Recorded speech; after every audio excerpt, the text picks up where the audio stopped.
भी कीमत पर रजत और तेजस्विनी की मौत की असली वजह का पर्दाफाश करना चाहते थे। दोनों की जिंदगी ने एक ऐसा मोड़ ले लिया था जहां उनका उद्देश्य एक हो गया था, सच की तलाश। गुम है किसी के प्यार में की आने वाली कहानी अब सिर्फ इश्क और रिश्तों तक सीमित नहीं रही। ये अब एक खतरनाक राज और उससे जुड़ी साजिश को बेनकाब करने की जद्दोजहद में बदल चुकी थी। जब सवी और नील स्विट्जरलैंड पहुंचे तो हालात ऐसे बने कि दोनों की अचानक मुलाकात हो गई। पुराने लम्हों की परछाइयों के बीच यह मुलाकात अजीब लेकिन सुकून देने वाली थी। एक दूसरे को देखकर दोनों की आंखों में राहत झलक रही थी। नील ने सवी से पूछा, तुम यहाँ? और सवी ने जवाब दिया, वही तलाश है जिसकी वजह से तुम भी यहाँ हो। उनकी यह आमना सामना महज इत्तेफाक नहीं था, यह किस्मत की कोई गहरी चाल लगती थी। दोनों ने तय किया कि अब वो इस रास्ते पर अकेले नहीं चलेंगे। धीरे धीरे उनके बीच पुरानी बातें ताजा होने लगी और दिल की गहराइयों में दबे जज्बात फिर से जागने लगे। एक दूसरे का साथ देते हुए उनके बीच एक नई नजदीकी पनपने लगी थी जो प्यार की शक्ल लेती जा रही थी। लेकिन इस नाजुक रिश्ते की बुनियाद सिर्फ मोहब्बत नहीं, एक साझा मकसद था, सच्चाई की खोज, न्याय की चाह और अपने अतीत की अधूरी कहानी को पूरा करने का जुनून। इस सफर के दौरान जब वे उस पुराने विला में पहुंचे जहां रजत और तेजस्विनी आखिरी बार देखे गए थे, तो हवा में एक अजीब सी बेचैनी थी। हर कोना जैसे कुछ कह रहा था। पुराने दस्तावेजों, सीसीटीवी रिकॉर्ड्स और फोटोज को खंगालते हुए उन्हें एक ऐसा सुराग मिला जो इस केस की तह तक जाता था। उन्हें एक छुपा हुआ रजिस्टर मिला जिसमें कई नाम, तारीखें और ट्रांजैक्शन डिटेल्स थी और इन्हीं में से एक नाम ने उनके होश उड़ा दिए, श्रीचंद। वही श्रीचंद जिस पर सभी ने कभी आंख मूंदकर भरोसा किया था, वही श्रीचंद जिसके हाथ उन्होंने अपने परिवार की सुरक्षा सौंपी थी, वही अब इस मौत के रहस्य की सबसे गहरी कड़ी बनकर सामने आया था। सभी इस सच्चाई को स्वीकार नहीं कर पा रही थी। उसकी आंखों से आंसू रुकने का नाम नहीं ले रहे थे। ये कैसे हो सकता है? वो बुदाई। नील ने उसका हाथ थामते हुए कहा, सच चाहे जितना भी कड़वा हो उसे स्वीकार करना ही पड़ता है। अब दोनों ने फैसला किया कि वे श्रीचंद को कानून के कटघरे में लाकर रहेंगे। लेकिन मामला आसान नहीं था। उनके पास कुछ सबूत थे लेकिन उतने नहीं कि वो कोर्ट में टिक पाए। उन्हें और गहराई में उतरना था और सच को सबके सामने लाने के लिए ठोस प्रमाण इकट्ठा करने थे। इस मिशन में दोनों एक हो चुके थे। दिन रात की मेहनत, छुप छुप कर तहकीकात करना और हर कदम पर खुद को खतरे में डालना, ये सब अब उनके जीवन का हिस्सा बन चुका था। एक दिन जब सभी अकेले श्रीचंद के बंगले तक जा पहुंची और उससे सीधे सवाल किया, तुमने हमारे साथ ऐसा क्यों किया?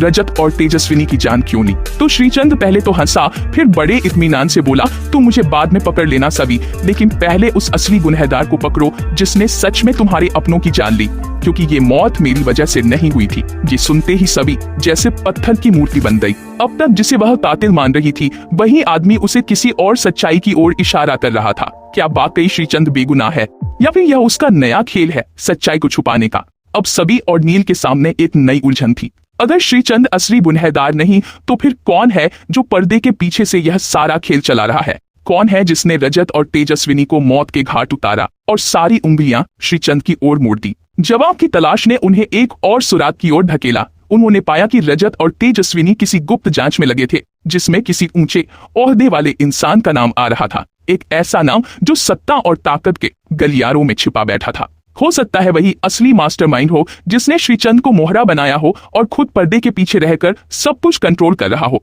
इस बीच नील और सभी की नजदीकियां और भी गहरी होती जा रही थी। एक शाम जब दोनों झील के किनारे बैठे थे, नील ने सभी की आंखों में झांकते हुए कहा, हम सिर्फ सच के लिए नहीं लड़ रहे, हम अपने प्यार को भी फिर से एक मौका दे रहे हैं। सभी ने एक हल्की मुस्कान के साथ उसका हाथ थाम लिया, पर उनके इस भावनात्मक लम्हे को जैसे किसी ने नजर लगा दी। अगले ही पल एक गोली पास की दीवार से टकराई। कोई उनकी जासूसी कर रहा था और उन्हें खत्म करने की कोशिश कर रहा था। नील ने तुरंत सभी को वहां से हटा बचाकर और दोनों किसी तरह जान बचाकर भाग निकले। अब साफ था कि वे सही रास्ते पर थे और यही वजह थी कि किसी को डर लगने लगा था कि सच्चाई सामने आ जाएगी। सभी ने अब ठान लिया था कि चाहे कुछ भी हो, वो रजत और तेजस्विनी को इंसाफ दिलाकर रहेगी। नील उसके साथ था, हर कदम पर, हर मोड़ पर। उनके रिश्ते की नींव अब सिर्फ प्यार नहीं, संघर्ष और वफादारी पर थी। आखिरकार एक ऐसा वीडियो फुटेज मिला जिसमें तेजस्विनी को एक अजनबी से बहस करते देखा जा सकता था और वह अजनबी वही था जिसे नील एक पुराने केस में खोज रहा था। एक भ्रष्ट अफसर जिसने कई लोगों की जिंदगियां बर्बाद की थी। इस खुलासे ने पूरी तस्वीर बदल दी। अब उनके पास असली कातिल की पहचान थी और उसे पकड़ना ही उनका अगला कदम था। नील और सभी के हाथ जो फुटेज लगा था वह अब तक की सबसे बड़ी कामयाबी थी। उस वीडियो में साफ देखा जा सकता था कि तेजस्विनी किसी से तीखी बहस कर रही थी और वो शख्स और कोई नहीं बल्कि डीसीपी राकेश मेहरा था। एक ऐसा नाम जो पहले भी कई विवादों में रहा था, लेकिन हर बार सबूतों के अभाव में बच निकलता था। नील ने उसी वक्त अपने पुराने रिकॉर्ड खंगालने शुरू कर दिए। उसे यकीन हो चला था कि यही वो असली गुनहगार है जिसने अपने ओहदे का गलत इस्तेमाल करते हुए रजत और तेजस्विनी को रास्ते से हटाया। सभी के लिए यह खबर किसी बिजली से कम नहीं थी। राकेश मेहरा, ये कैसे हो सकता है? उसने चौंकते हुए पूछा। नील ने जवाब दिया, तेजस्विनी और रजत शायद उसकी किसी गहरी साजिश का भांडा फोड़ने के करीब पहुंच गए थे, इसलिए उन्हें चुप करा दिया गया। अब मामला और भी संवेदनशील हो चुका था। सामने एक हाई प्रोफाइल अधिकारी था जिसके खिलाफ कुछ भी बोलना एक आम इंसान के लिए खतरे से खाली नहीं था। लेकिन नील और सभी अब डरने वालों में नहीं थे। उन्होंने फैसला कर लिया कि चाहे सामने कितना भी ताकतवर दुश्मन क्यों ना हो, वे पीछे नहीं हटेंगे। उन्होंने सबसे पहले वो वीडियो फुटेज सुरक्षित जगह पर भेजा और साथ ही कुछ और सबूत जुटाने की योजना बनाई ताकि राकेश मेहरा को उसकी ही जाल में फंसाया जा सके। इस बीच राकेश को भनक लग गई थी कि कोई उसकी पोल खोलने वाला है। उसने अपने लोगों को भेजा और एक बार फिर सभी और नील की जान खतरे में पड़ गई। एक रात जब सभी अपने होटल के कमरे में थी, तभी अचानक बिजली चली गई और अंधेरे में किसी की आहट सुनाई दी।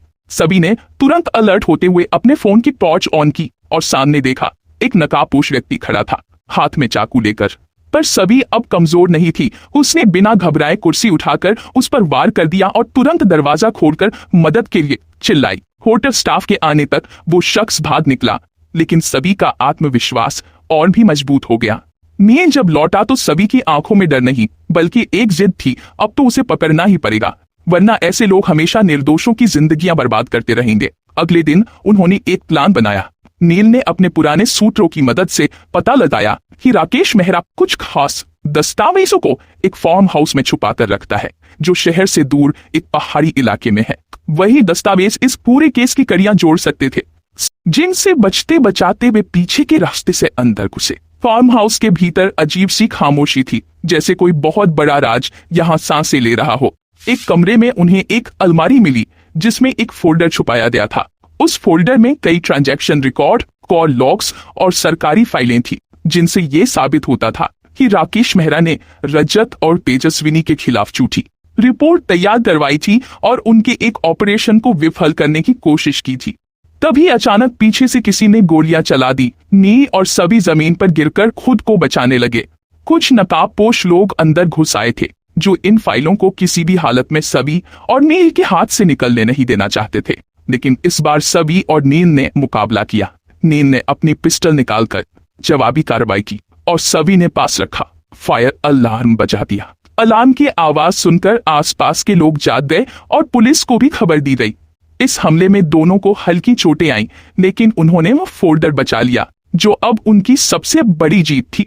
पुलिस ने आकर नकाबपोशों को पकड़ लिया और जांच शुरू हो गई। फाइनली सभी और नील ने वो फोल्डर मीडिया और कोर्ट में पेश किया। पूरा देश अब सच्चाई जान चुका था। डीसीपी राकेश मेहरा ही रजत और तेजस्विनी की मौत का जिम्मेदार था। कोर्ट ने फास्ट ट्रैक में केस की सुनवाई की और राकेश को निलंबित कर गिरफ्तार कर लिया गया। सुनवाई के दिन कोर्ट रूम में सभी की आंखों में आंसू थे, लेकिन ये आंसू दुख के नहीं, सुकून के थे। उसने नील की ओर देखा और कहा, रजत को तो वापस नहीं ला सकती, लेकिन उसे इंसाफ जरूर दिला दिया। नील ने उसका हाथ थामते हुए कहा, और इस सफर में तुमने खुद को फिर से पा लिया है सभी। अब कहानी का एक चक्र पूरा हो चुका था, लेकिन इस सफर ने सभी और नील को सिर्फ सच्चाई नहीं दी, एक नया रिश्ता भी दिया था। ऐसा रिश्ता जो विश्वास, संघर्ष और प्यार की बुनियाद पर टिका